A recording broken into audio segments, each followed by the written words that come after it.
സുഹൃത്തുക്കളെ, ഞാൻ സജിത്താണ് അയ്യമ്പള്ളിയിൽ നിന്ന്.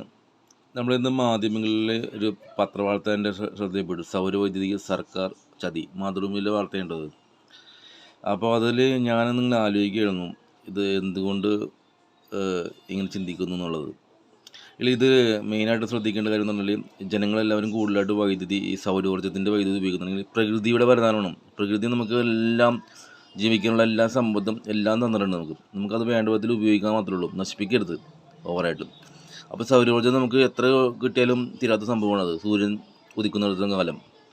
അപ്പോൾ അത് സബ്സിഡിയോട് കൂടി ജനങ്ങളിലേക്ക് എത്തിക്കഴിഞ്ഞിട്ടുണ്ടെങ്കിൽ ഇവർക്ക് സംഭവിക്കും, ഇവർക്ക് കള്ളക്കടത്ത് നടത്താൻ പറ്റില്ല സർക്കാരിന്. സർക്കാരിന് കള്ളക്കടത്ത് എന്നുണ്ടെങ്കിൽ സംശയം എനിക്കുണ്ട്. എന്നുണ്ടെങ്കിൽ കഴിഞ്ഞ ഏറ്റവും വലിയ ജലവൈദ്യുതിയാണ് കൂടുതലുള്ളത്. ജലവൈദ്യുതിയിൽ എനിക്കൊരു മന്ത്രി പറഞ്ഞ് എനിക്കിപ്പോൾ ഓർമ്മയുണ്ട്, 3 മെഷീനുള്ള വൈദ്യുതി യന്ത്രം, ഈ സൗരോർജ്ജത്തിൻ്റെ ഒരു വൈദ്യുതി യന്ത്രം, അത് ഒരു മെഷീൻ മാത്രം വർക്ക് ചെയ്യുന്നുള്ളൂ, ബാക്കി 2 വർക്ക് ചെയ്യുന്നില്ല മോട്ടർ.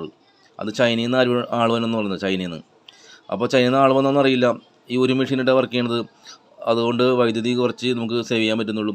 അപ്പോൾ പുറത്തുനിന്ന് നിൽക്കണത് ഏറ്റവും വലിയ പോയിന്റ്, പുറത്തുനിന്ന് ഈ വൈദ്യുതി പുറത്തുനിന്നാണ്. ഈ കൽക്കരി മറ്റുകൊണ്ടൊക്കെ ഉപയോഗിക്കുന്ന വൈദ്യുതി പുറത്തുനിന്ന് പിടിക്കണം. ഭയങ്കര രീതിയിൽ കമ്മീഷനുകളും മറ്റുള്ള സബ്സിഡിയൊക്കെ കിട്ടുന്നുണ്ട്. അതപ്പോൾ അത് ഇങ്ങനെയൊക്കെ ആൾക്കാർ ഉപയോഗിച്ച് തുടങ്ങിയിട്ടുണ്ടെങ്കിൽ അത് കിട്ടില്ല. ചെറിയൊരു സ്വാർത്ഥ താല്പര്യത്തിന് വേണ്ടിയാണ് ഈ വൈദ്യുതി നമുക്ക് ജനങ്ങളിലേക്ക് എത്തിക്കാൻ സാധിക്കാത്തത്.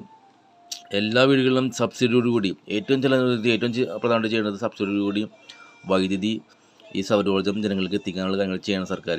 കുറച്ചെങ്കിലും ജനങ്ങളോട് അനുമാനത്തുണ്ടെങ്കിൽ, അല്ലാണ്ട് ഇങ്ങനെ ദ്രോഹിക്കുന്ന നിലപാടായിട്ട് ചെയ്യരുത്.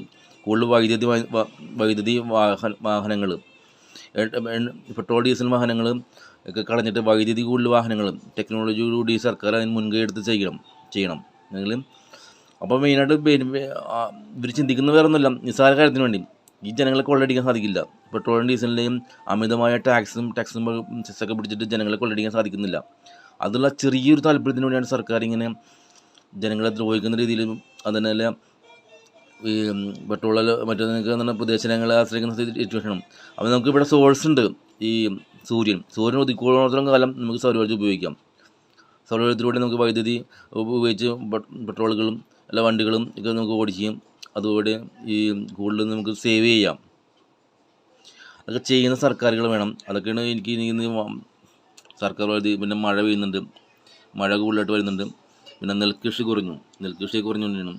പിന്നെ മുഖ്യമന്ത്രി തിരിച്ചെത്തി, വിദേശ ടൂറുകളെല്ലാം കഴിഞ്ഞ് അദ്ദേഹം തിരിച്ചെത്തി. അഭിവാദ്യങ്ങൾ. അപ്പോൾ ഇതൊക്കെ ശ്രദ്ധിക്കുക. സൗരോർജ്ജം ഏറ്റവും നല്ല രീതിയിൽ സർക്കാർ സബ്സിഡിയോടെ ഞങ്ങൾ എത്തിക്കാൻ ശ്രമിക്കുക. ജനങ്ങൾ കുറച്ചെങ്കിലും ആത്മാർത്ഥമുണ്ടെങ്കിൽ